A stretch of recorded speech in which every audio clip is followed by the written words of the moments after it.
what is interesting is the relationship you have with Tony Bellew. Yeah. Um, right, correct me if I'm wrong. The first time you helped him out was no benefit to you. Was that right? When you introduced him? He came over to my gym to spar one of my fighters I had at the time. I didn't know him at the time. It was before he turned pro, and he was looking at turning pro, and I got him a meeting with Frank Warren, and we went down together, and he got me his deal with Warren, and he turned pro. And you did all that. You didn't have. There was no benefit for you doing No, that. no, no. So what were you just? It was just part of you just helping a you. kid out that I thought helping him out because I thought he had something and I liked him. You see, it's like with Fowler and with Jordan Gill that I train. I didn't want to train him, but I like him. And when I sit down and had a meeting with him, I like him, and so yeah, I'll work with him. Yeah. There's another thing I've heard you say because when you started training, you used to train a lot of journeymen. Yeah. You used to go and help them out. So basically, I started training kids and fighters in 1996. And then in 2000, I got my first gym, and so I was training kids. I had an amateur club and I training kids, and then I started working with some journeymen. So I trained and managed journeymen and worked around the country with journeymen. That's how I learned in the corners and dealing with pressure situations, because your journeymen are in against dangerous fighters and you've got to guide them through. You've got to make sure they don't get hurt and just look after them, really. How does it feel traveling around the country with a journeyman knowing he's going to lose and he might face a dangerous guy that might? Yeah, it's you just want to make sure that they're safe, get the money, and they're all right to go and earn another wage in another couple of weeks. That's what you do with them. There's different, completely different mentality for them.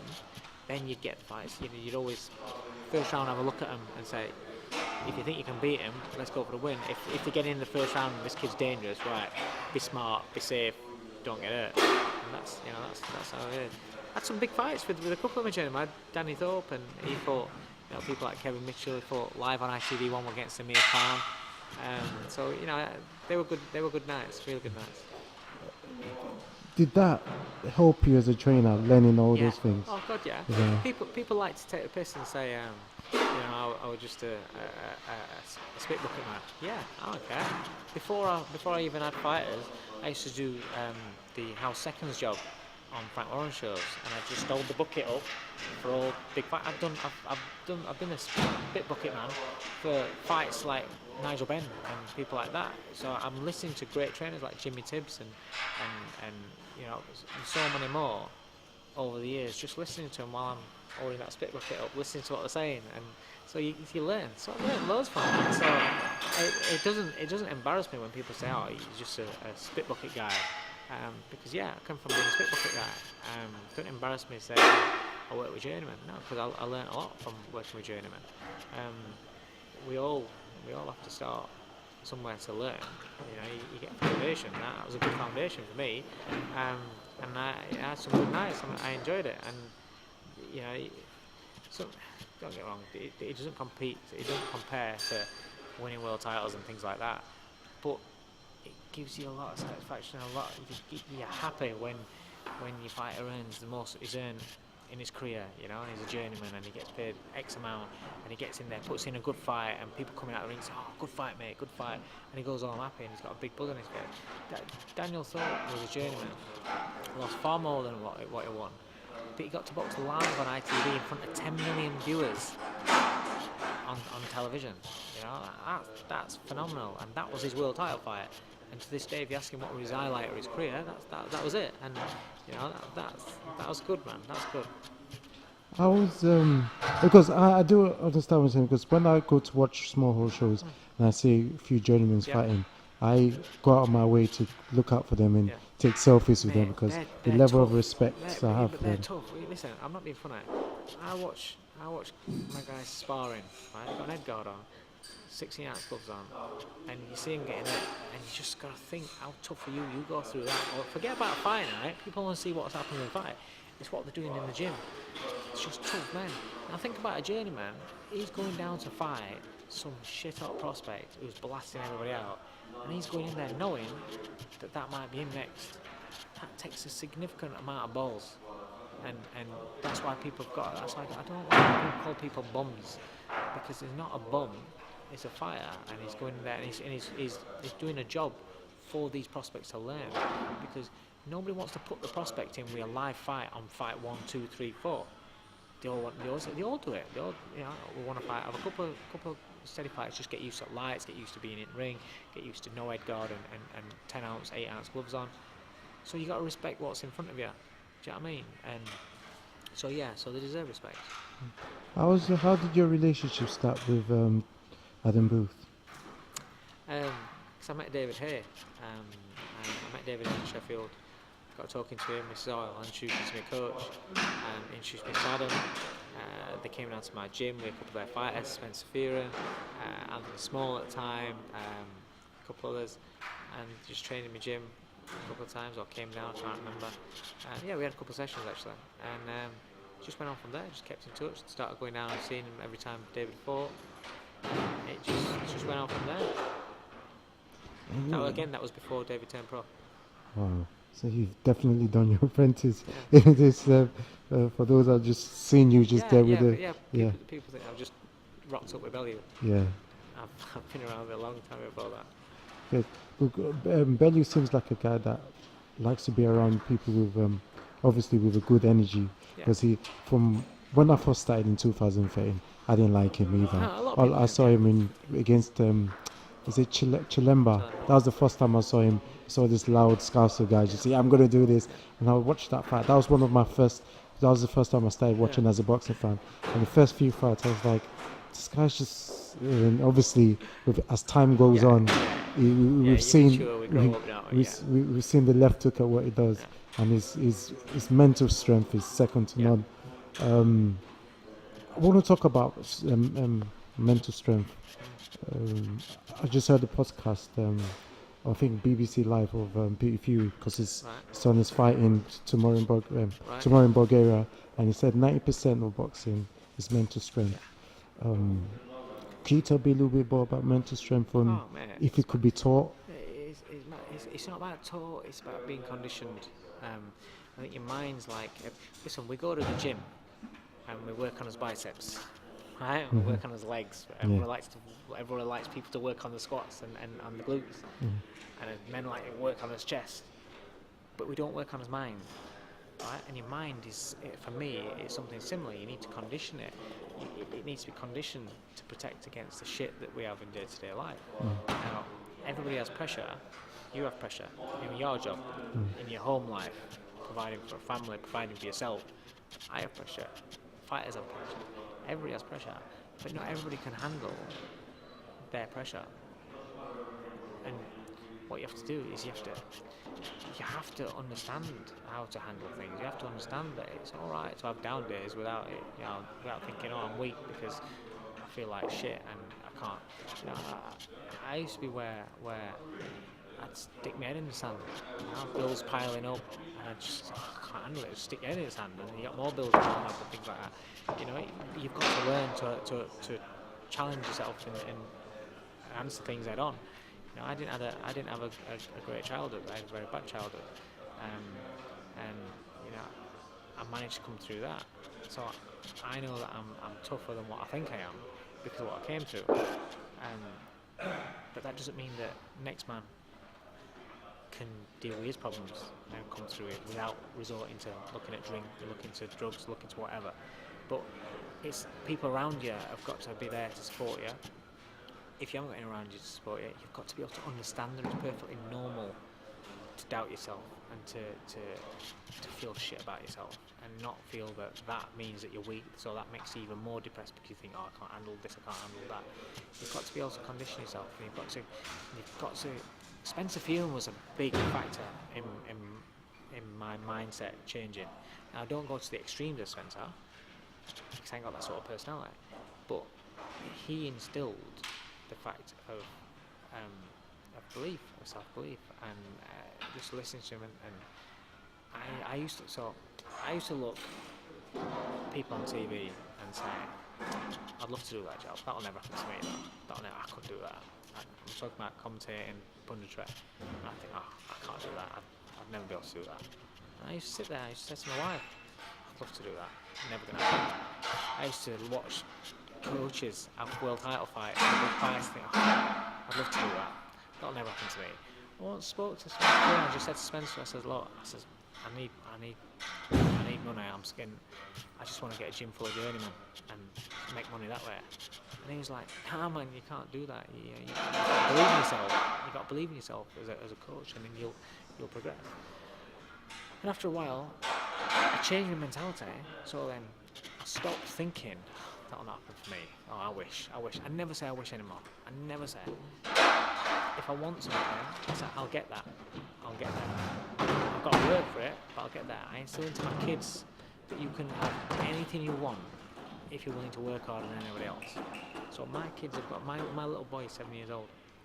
He'll see an Aston Martin or a Lamborghini, and he won't say, I'm going to get one of them when I get older. He'll say, Dad, you know, if I work hard enough, I can get one of them, can't I? I'll say, yeah, 100%.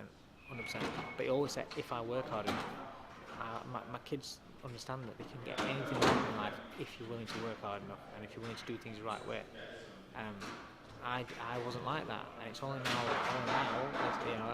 as I'm getting older that and as it's married with my success, because the belief came before the success. So I started changing my way of thinking. Also, some daft shit, like I used to be bad for littering. Change that. Stop littering. I don't litter. I'll keep it in my pocket until I'll walk miles. And if I drop a ticket on floor and wind starts blowing, I'll go and chase it. I'll catch it, and then I'll come put it in bin. And it sounds stupid, and I probably sound something wrong with me. But even since I've done that, things are going better and better and better. Just the whole package, I think, and I do believe that the more positive you put out there, it does actually come its way back, bring its way back. And it has I can't say it worked for you, but it worked for me. Either that or it's a massive coincidence, but it's not a coincidence I want to change. And so it has worked in line up. Since my attitude changed, then my success, my lifestyle, everything's changed.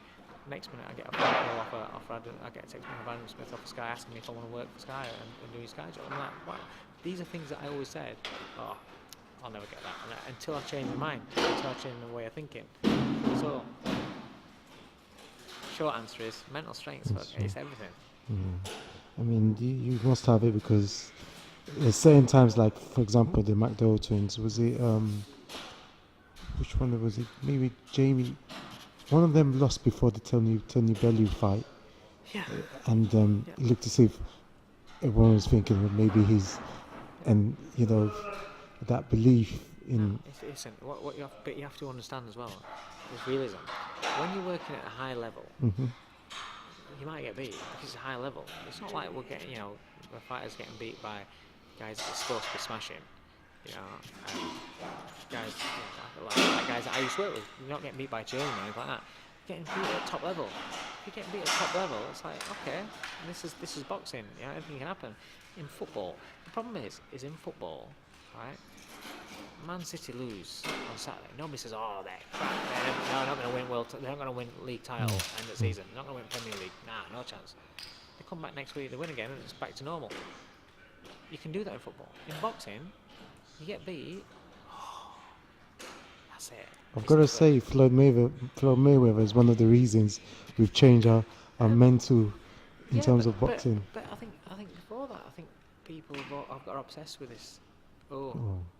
And it don't mean shit, because you can learn more from a defeat than if you're just having constant success. Because again, you have to be able to adjust. You have to be able to. Your mind has to be able to cope with different scenarios and situations. So what's next with the twin brothers? Jamie will get a featherweight, and Gav will come back at early next year. Featherweight, is that the same? That's the same weight as Jordan Gill. Yeah. Okay, Yeah. But he'll be obviously on a higher level than him. Okay. So how's that spars between those two? Good. They've always sparred. Jordan with Jamie and Gavin. It's part of Jordan's education. Yeah. Very good spars. Well, I'm not going to ask you too much questions about Tony Bellew, because we've had 100 questions about that. We'll leave that alone. But I'm just going to go into a little bit because you did mention your kids. You got a daughter and a son. And then what does she do? She sings. She sings, yeah, she sings and plays guitar, yeah. She's Yeah, only 14. guitar. Yeah, plays guitar. How long has she been doing the guitar for? She's been doing guitar now probably about 18 months now. 18, just 18 months. Yeah. Because I've seen that. Maybe a couple of years. Okay, Years, yeah. I was about to. She's been singing. She's been singing about a year, 18 months maybe. Yeah. Yeah. Okay. Did she do the put her through lessons or? She only started singing lessons when she went up to the comp school. So she's been doing singing lessons for just over a year now. She's going to be taking that as a part of her GCSE. She does it, no, she just do it once. She just does it once a week at school. Okay. But yeah, she has guitar lessons. Yeah. Okay. So whatever she wants to do, you're just there to support. Yeah. Okay. Your son. That's what she wants to do. She wants to sing. She's one of those that she's very, very musically gifted. She can pick any song and any genre or anything like that, and just start playing it on guitar and stuff like that, or singing it. She's very good. Do you know her favourite artist, if she's got one? She's got quite a few. Ed Sheeran, Maroon 5, quite a few. She's got a different sort of taste. I mean, she can play like Oasis, she can play Kings of Leon, she can play all sorts of, and then she can rap, and she can do Cardi B, she can rap. Nicki Minaj. She's Okay. She's quite good. We'll be tuning into your Instagram to see you posting some, updating us in that. And your son, how good is he in football? Is he as good as the knowledge says he is? Yeah, they do say he's good. A lot of footballers and a lot of people in football think he's very, very good. He plays up as well. He plays with older kids as well. Not for my Sunday team, I coach. He plays for his normal age, but then at the academy side, he plays with a year or two above as well. So. What position do you think? He plays whatever. He can play it, but his favourite. If you ask him his favourite position, is I like to play it back in midfield, so he can go box to box. But he can play up wing, he can play up front. He can play in any position really. But it's his brain, his understanding of the game. It's unreal. He's 7 years old and his understanding of the game, brilliant. And do your kids play around with Tony Bellew as well? Are they quite close? My daughter gets on really well with Corey when she sees him every so often. But no, they live miles away, so they don't see him very often. But when they do, they are. Us Southern, I always think up north. Everywhere is just close together. No, it's like 2 hours away.